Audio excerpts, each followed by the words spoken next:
आज बात उस सफेद सोने की जिसकी लूट ने झारखंड की जीवनदायिनी नदियों को श्मशान बना दिया है। कहने को तो सरकार जल जंगल जमीन की रक्षा का दम भरती है, लेकिन बोकारो की दामोदर नदी की चीखें शायद रांची के गलियारों तक नहीं पहुंच रही हैं। दामोदर नदी, जिसे हम जीवनदायिनी कहते हैं, आज माफियाओं के चंगुल में सिसक रही है। तस्वीरें देखिए बोकारो की, जहां नदी के बीचों बीच बेखौफ खड़ी हैं ये दानव रूपी जेसीबी मशीनें। क्या प्रशासन सो रहा है या फिर जानबूझकर आंखें मूंद ली गई हैं? बोकारो का हरला थाना क्षेत्र, यहाँ कायदे कानून नहीं बल्कि बालू माफिया का सिक्का चलता है। नदी के सीने को छलनी कर हजारों घन फीट बालू का अवैध भंडारण किया जा रहा है। जरा सोचिए, जिन घाटों को सरकार से अनुमति तक नहीं मिली, वहाँ दिन रात जेसीबी चल रही हैं। हर मिनट हर घंटे हाईवा और ट्रैक्टरों का काफिला यहाँ से गुजरता है। ये सिर्फ बालू की चोरी नहीं है, ये झारखंड की प्रकृति के साथ सरेआम बलात्कार है। इसका खामियाजा किसे भुगतना पड़ रहा है? आम जनता को। एक तरफ सरकार को करोड़ों के राजस्व का घाटा हो रहा है, तो दूसरी तरफ अपने सपनों का घर बनाने वाले गरीब लोग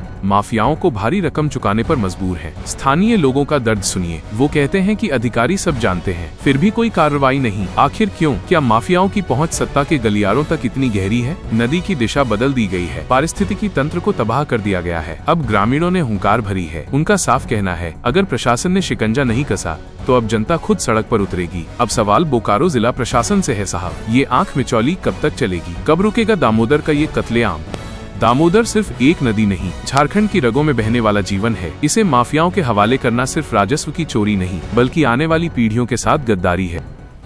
हमारे पचोरा में दामोदर नदी में जेसीबी लगा के हाईवा और ट्रैक्टर के माध्यम से अवैध उत्खनन किया जा रहा है। लगातार हाईवा और ट्रैक्टर से दो जेसीबी मशीन लगाकर बालू का उठाव हो रहा है, जो जिला प्रशासन के माध्यम से सख्त निर्देश है कि अवैध उत्खनन को रोका जाए। जिला डीसी महोदय का भी निर्देश है कि रोका जाए, पर इस पर कोई कार्रवाई नहीं हो रहा है। धड़ल्ले से ये काम जारी है। अधिकारी को सूचना दिए? अधिकारी को फोन के माध्यम से सूचना दे दिया गया है और अधिकारी का मौन धारण किए हुए अधिकारी, सारे के सारे प्रशासन अधिकारी इस मामले पर एकदम सन्न है। कोई कार्रवाई नहीं हो रहा है।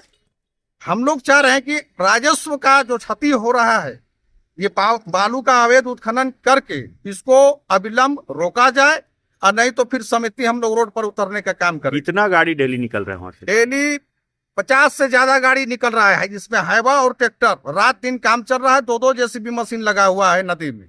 कहाँ पर है ये? पचोड़ा बस्ती का सामने में, पचोड़ा ही बस्ती में है। कहाँ के लोग कर रहे हैं? ये सारे के सारे अगल बगल बस्ती का लोग है और कुछ मेरे ही गांव के लोग इसमें संलिप्त है, जिसके गाइडलाइन से इस काम को चलाया जा रहा है।